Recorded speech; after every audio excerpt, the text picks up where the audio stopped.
అందరికీ శుభాభినందనలు. చక్క రాసుల్లోనే నవమ రాశి అయినటువంటి ధనుస్సు రాశి వారికి ఫలితాలు చూద్దాం.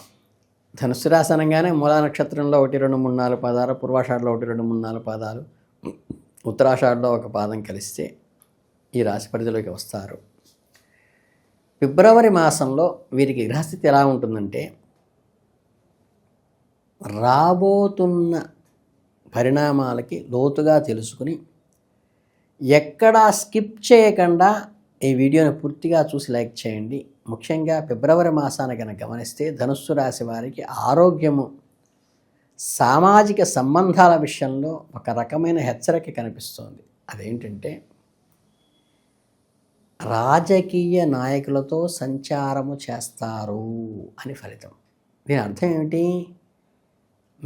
మీకు తెలియకుండానే ఏదో అవసర నిమిత్తం రాజకీయ వ్యవహారాల్లో తల దూర్చవలసిన పరిస్థితి, స్థానిక నాయకులతో కలిసి తిరగవలసిన పరిస్థితి, హోదా పెరిగినట్లుగా మీ పనులు త్వరగా అయిపోతాయనుకునే విధంగా పనిచేయటం జరుగుతుంది. అంటే నలుగురితో మీ పరపై పెరిగిన భావన కలుగుతుంది.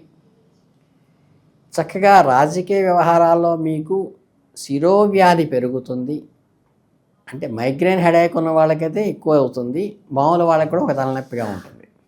అలాగే నిద్ర లేకపోవటము, అనవసరమైన ఒత్తిడికి గురి కావటము, అనవసర విషయాలు నెత్తికెక్కుకోవటము, ఇటువంటివన్నీ వచ్చే అవకాశం ఉంది. సాధ్యమైనంత వరకు ఆర్భాటాలు తగ్గించుకొని, హడావిడి తగ్గించుకొని, మీకు అవసరమైన వాటిని మాత్రమే పూసుకోవటం మంచిది. ఇక మీ వ్యక్తిగత విషయానికి వస్తే, ఈ నెలలో మీలో ఒక ప్రత్యేకమైన ఆకర్షణ వస్తుంది. మాట తీరు, మాట నేర్పరిగా ఉన్నారు అనేటువంటి అప్రిషియేషన్ వస్తుంది. అవతల వారిని ఆకట్టుకునేలా మీ మాటలో మీకు ఇష్టమైన పనులు కూడా చాలా సులువుగా నడిపేటువంటి పరిస్థితి వస్తుంది. ఆఫీసర్పై అధికారులతో పనితీరు చాలా ముందుకు వెళుతుంది. దీనివల్ల ఒక ఐడెంటిటీ, ఒక గుర్తింపు అనేది వస్తుంది. అలాగే ఇక్కడ మీరు గమనించాలని ఒక ముఖ్యమైన హెచ్చరిక ఏంటంటే, నీచ స్త్రీ సంపర్కములు జరుగుతాయి.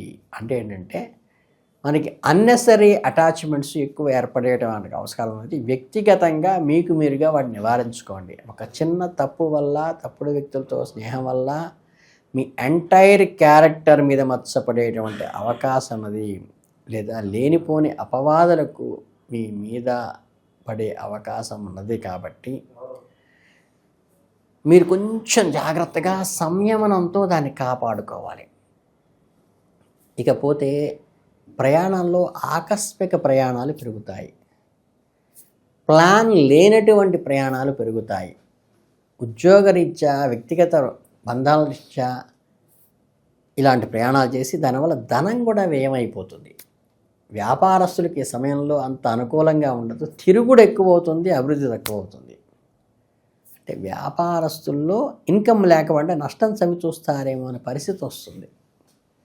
1కి 10 సార్లు ఆలోచించుకుని ఎవరైతే వచ్చి బిజినెస్ ఐడియా చెప్పినా లేదా పార్ట్నర్షిప్ ఆఫర్ చేసినా ఈ నెలలో సున్నితంగా తిరస్కరించండి. కొన్ని ప్రయోగాలు చేయకుండా ప్రస్తుతం నడుస్తున్న వ్యాపారాన్ని కాపాడుకోవటం మీదనే, అంటే చక్కగా రెగ్యులర్గా జరిగేటువంటి దాన్ని పర్ఫెక్ట్గా చేసుకోండి. అలాగే ఈ నెలలో ఆకస్మిక మనోమాలిన్యం కలుగుతుంది. మిత్రులతో చిన్న చిన్న పట్టింపులతో పెద్ద గొడవలుగా మారి మానసిక అశాంతికి, అంటే మాలిన్యంగా మారుతుంది. అలాగే నేరాలందు ప్రవేశించేటువంటి సూచన కనిపిస్తుంది. అంటే మీ స్నేహితుల ద్వారానో, మీ బంధువుల ద్వారానో మీరు అనవసరమైన వాటిలో వేలు పెట్టి నేరస్తులతో కలిసి పయనించేటువంటి సూచన ఉంది. జాగ్రత్తగా గమనించి జాగ్రత్త పడండి. చట్టానికి వ్యతిరేకంగా ఏ చిన్న పని చేసినా దానికి భారీ మూల్యం తెలుసుకోవాల్సి వస్తుంది, గుర్తుపెట్టుకోండి. ఇతర కుటుంబ విషయాల్లో కానీ వారి మాట తీరు మీరు నచ్చకపోవచ్చు, సంయమనం పాటించడం మంచిదే. వృత్తుల వారీగా చూస్తే రాజకీయ నాయకులకు ఈ నెలలో పట్టుదల అధికంగా ఉంటుంది. ఏదైనా సాధించాలనే కసి ఉంటుంది. అదే సమయంలో ధన వ్యయం కూడా విపరీతంగా ఉంటుంది. చేతిలో డబ్బు నిలబడటం కష్టమవుతుంది. ఉన్నత ఉద్యోగాల్లో ఉన్నవారికి, గవర్నమెంట్ ఆఫీసర్లకి బదిలీలు ఉండే అవకాశం ఉంది. అంటే ఒక సీట్ నుంచో, ఒక వర్క్ నుంచో మీరు డీవియేట్ అయ్యే అవకాశం ఉంది. ముఖ్యంగా మోకాళ్ళ నొప్పులు, నడుం నొప్పి సమస్యలు రావచ్చు. మహిళా ఉద్యోగులకు కూడా చాలా జాగ్రత్తగా ఉండాలి. ఎలర్జీ సమస్యలు, చర్మ సంబంధమైన వ్యాధులు వచ్చే అవకాశం కూడా ఉంది. దుమ్ము ధూళికి దూరంగా ఉండటం మంచిది. రైస్ మిల్లర్లకు, ధాన్యం వ్యాపారం చేసేవారికి ఆదాయం కొంచెం మిశ్రమంగా ఉన్నది. లాభాలు మరీ అద్భుతంగా ఉండవు అని మాత్రం తెలియజేయడం జరుగుతుంది. ఇటువంటి సమస్యల మధ్యలో వీటికి పరిష్కారంగా ఏం చెప్పబడ్డాయంటే, ఈ నెలలో మీరు ఖచ్చితంగా 1-2 పరిష్కారాలు అయితే పాటించాలి.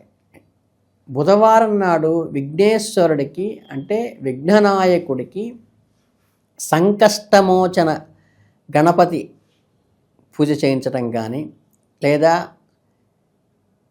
హస్తానక్షత్రం రోజు కానీ సంకటమోచన ఆ రోజు చవితి రోజు కానీ చేయించడం కానీ చాలా మంచిది. అలాగే ఆరోగ్య సమస్యలు, మానసిక ఒత్తిడి తగ్గాలంటే శివునికి పంచామృతాలతో అభిషేకం చేయించుకోవడం మంచిది. అలాగే అకాల కలహాలు, అపవాదులు బయటపడటానికి మంగళవారం నాడు రాహుకేతువులకి పూజ చేయించడం, రాహుకాల దీపం పెట్టడం, వీలైతే కళాశాల దర్శించడం కూడా మంచిది. అంటే సంకష్టమోచనానికి గణపతిని, దైవానుగ్రహానికి శివుణ్ణి, శత్రుభయం నుండి రాహుకేతువులకి శాంతి కోసం రాహుకాల దీపాన్ని పెట్టుకోండి. ఇక చివరిది శని ప్రభావం తగ్గటానికి ఏంటంటే శనికి తైలాభిషేకం చేయించడం కానీ, చక్కగా ఏదన్నా ఉత్సవాలకి మన పత్తి నూనె సప్లై చేయడం చాలా మంచిది. వీటన్నింటితో పాటుగా మహాశివరాత్రి రోజు తప్పనిసరిగా